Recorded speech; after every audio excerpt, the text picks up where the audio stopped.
Hello guys, welcome back to our channel. So ఈరోజు నా certificates చూద్దాం అనుకుంటున్నా, చూపిస్తా పండి. సో ఇది వచ్చేసి ఫైల్ అనమాట. ఇది మా స్కూల్లోనే ఇచ్చేస్తారు. ఇప్పుడు నేనైతే 6th క్లాస్. మా ఫైల్స్ ఇక్కడే ఉన్నాయి. ఇప్పుడు ఓపెన్ చేద్దాం పండి. ఇది గట్టిగా ఉన్నాయి. సో ఓపెన్ గ్లోబల్ సైన్స్ అప్పుడు వచ్చింది అనమాట. నాకు INTS తెలీదు.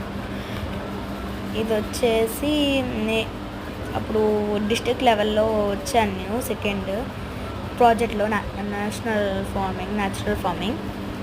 ఇది వచ్చేసి దాంట్లో అంటే సెలెక్ట్ అయినందుకు ఇది కూడా అదే నేచురల్ ఫార్మింగ్. నేషనల్ వస్తుందుకు నేచురల్ ఫార్మింగ్. సో నెక్స్ట్ వచ్చేసి ట్రెండ్స్ వాళ్ళు ఇచ్చారు నాకు. ట్రెండ్స్ వాళ్ళు మా స్కూల్లో ఒక పోటీ లాగా పెట్టారనమాట. డ్రాయింగ్లో 3rd వచ్చాను.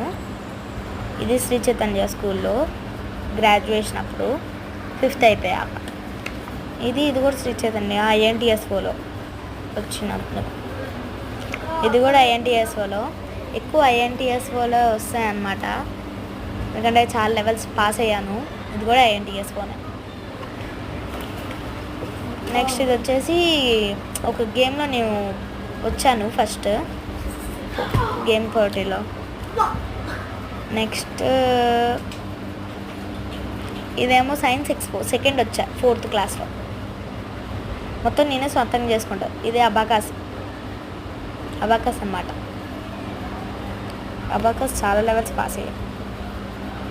సో ఇది వచ్చేసి INTSO. ఇది కూడా ఇది పాస్ అయితేనే ఉంటాయి INTSO. ఇది కూడా అబాకస్. సో ఇవే అనమాట నా సర్టిఫికేట్స్. ఎన్ని ఉన్నాయో మీరు లెక్క పెట్టి కామెంట్ చేయండి. ఎవరు కరెక్ట్ కామెంట్ చేస్తారో చూద్దాం. మరి సబ్స్క్రైబ్ చేసుకోండి. బాయ్.